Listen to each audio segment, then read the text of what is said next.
गुरुजी, एक तो ये बताइए, जारस संतान की कमाई खाने वाला ब्रह्मत्यारे के समान होता है, तो जारस संतान किसे कहते हैं? किसकी कमाई? जारज संतान की कमाई खाने वाला ब्रह्म हत्यारे के समान होता है, ऐसा मैंने महाभारत में पढ़ा जी। तो जारज संतान किसे कहते हैं? जारज संतान किसे कहते हैं?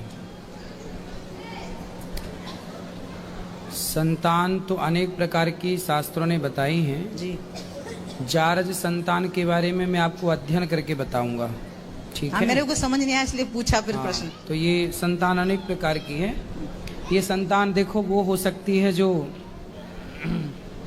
पापी है, ब्रह्म हत्यारी है, जो पता है कि इसने कई ब्राह्मणों को मारा है, कई गायों को मारा है। आपको पता चल गया कि इस बच्चे ने, मेरे बेटे ने इतनी गाय मार डाली, इतने ब्राह्मण, इतने साधु की हत्या भक्तों की कर दी। तो ऐसे संतान से पानी भी पीना फिर पाप हो जाएगा। ठीक। एक था, सूर्य को जब हम जल देते हैं तो अगर लगातार धार डल रही है और वो बीच में रुक जाए तो क्या पाप होगा? नहीं, पाप नहीं है ये। धार 3 बार में ही जल देना चाहिए। वो 12 वो तो बोलते ही हैं शब्द जो होते हैं। और पूजा और उपासना में क्या अंतर होता है? पूजा जो प्रेम पूर्वक भगवान को वस्तुएं समर्पित की जाएं, जैसे वस्त्र हैं, फल हैं, ये पूजा है।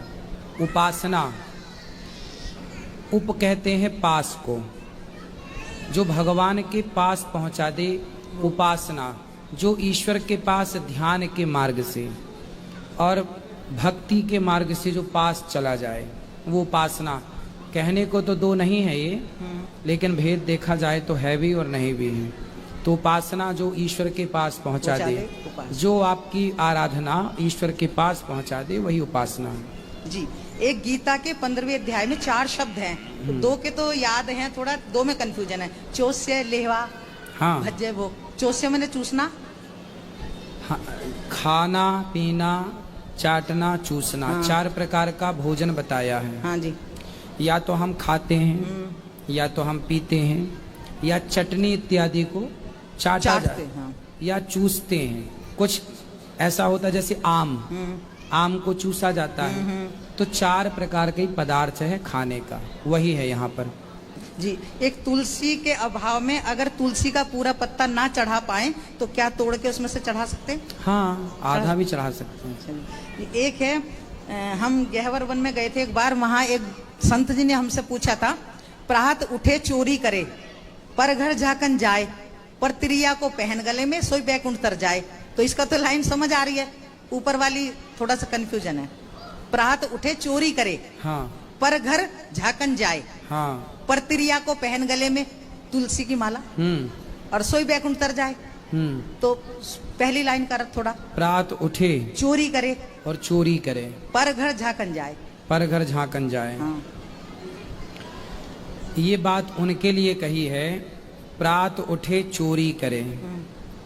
इसके ये मायने हो सकते हैं कि कुछ भक्तों की मैंने कथा पढ़ी और सुनी जी, कि जैसे एक धनुर्दास नाम के एक भक्त थे जी, उनकी पत्नी जो थी जी, वो जब सोई तो कुछ चोर आए। तो चोर कौन थे?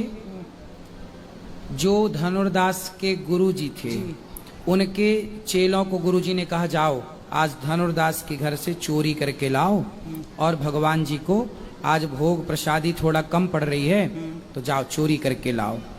तो धनुर्दास जी सो रहे थे, तो धनुर्दास जी का सामान तो चोरी कर लिया, पत्नी के आभूषण चुराए हैं। तो पत्नी के कान का झुमका उतारा और पत्नी को लगा, अच्छा ये लगता है भक्त लोग हैं, तो करवट ले ली, मानो ये कहना चाह रही थी कि दूसरा भी आप उतार लो।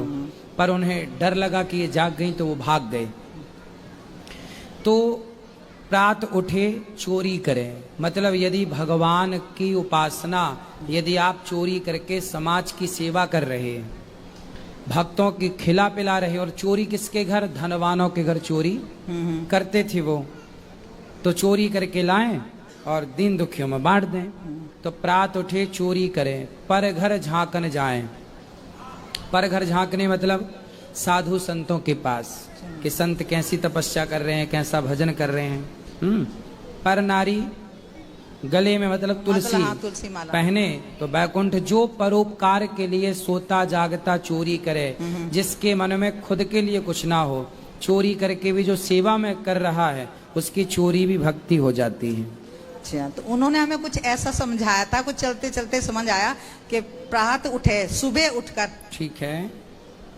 चोरी करे, हाँ बाग में जाता है, फूल तोड़ के लाता है, ठीक है। और पर घर झाकन यानी कि मंदिर में जाके चढ़ाता है। ठीक है, ठीक है। ऐसा करके कई मायने हो सकते हैं। एक है, अगर कोई इंसान मर जाता है फिर उसकी रस्म पकड़ी होती है, उसके बाद जो थोड़ा कोई रस्म होती है, डिब्बा बांटते मिठाई वगैरह, तो उसको क्या भगवान को चढ़ा सकते हैं? भगवान भोग लगा सकते हैं? वो तो ऑलरेडी चढ़ा हुआ आया होगा, भोग लगा के आदमी मतलब देता हमारा है। बच्चा कहता है कि नहीं, ऐसा इनको चढ़ाना नहीं चाहिए क्योंकि ये 13वीं का प्रसाद है। हाँ, इसलिए वो तो ऑलरेडी चढ़ा हुआ है ना। प्रसाद ऑलरेडी, जब आपको प्रसाद मिलेगा जिसके घर से, तो वो तो चढ़ाए भोग लगा के देंगे देने वाले, यदि भक्त हैं तो। एक सिद्ध चारण, किसे कहते हैं? सिद्ध चारण जो है युधिष्ठिर को गंधमादन पर्वत पर प्रेम करने लगे। हाँ, तो सिद्ध चारण का सिद्ध चारण होते हैं जैसे देवतुल्य होते हैं, जैसे अप्सराएं होती हैं, ऐसे सिद्ध चारण होते हैं, मतलब विचरण करने वाले संत, अच्छा, भक्त, इनको सिद्ध चारण कहते हैं। सिद्ध है ना, परम भक्त हैं। एक बालखिल्य मुनि, बालखिल्य मुनि एक संत का नाम है। संत, अच्छा नाम है, उन्होंने बताया था। अच्छा, बालखिल्य एक संत है। और एक और ये बताइए गुरुजी, थोड़ी दुविधा में हूँ, अगर कोई बच्चा ये कहे कि मुझे माँ नहीं चाहिए, मुझे पैसा चाहिए, तो उसे क्या करना चाहिए? क्या करना चाहिए? मतलब मेरी ही कहानी है, मुझे क्या करना चाहिए? तो जबकि मैं उनके बच्चों की फीस बराबर 3 लाख रुपए साल का दे रही हूँ। तो आपके बेटे आपसे पैसा चाहते हैं, आपको नहीं चाहते। मेरे पति नहीं है तो उनकी नौकरी भी उनको मिल गई, हाँ, और पेंशन जो आती है उसमें से भी 3 लाख उसकी बच्ची की पढ़ाई के लिए जा रहा है। उसके बाद वो कहता है कि मुझे माँ नहीं चाहिए, मुझे पैसा चाहिए, तो मुझे अब क्या करना चाहिए? उसको मेरे पास लाओ, मैं समझाऊंगा, मैं बात करूंगा। वो तो 1.5 साल हो गए मुझसे बातें नहीं करता, बोलता ही नहीं। तो फिर ऐसों को पैसा देने से भी क्या फायदा? अपने पैसे को दीन दुखियों की सेवा में लगाओ, ऐसी औलाद को क्या देना। अच्छा, बड़ा बेटा हमारा यूँ कहता है, मम्मी गरीबों की बच्ची को भी तो पढ़ा देते हैं, ये तो अपनी पोतियां, इनको तुम पैसा दो। हाँ, वो बोले हम गरीबों की पढ़ाएंगे, तुम तो कमा रहे हो, तुम हमें तो चाहते नहीं हो, पैसा से प्यार है, तो पैसे ही से जब प्यार है तो हम पैसा तुम पे क्यों खर्च करें, दीन दुखियों पे खर्च करेंगे। तो मैं मुझे मतलब क्या कदम उठाऊं, बस ये मैंने बता तो दिया। ठीक है, राधे राधे।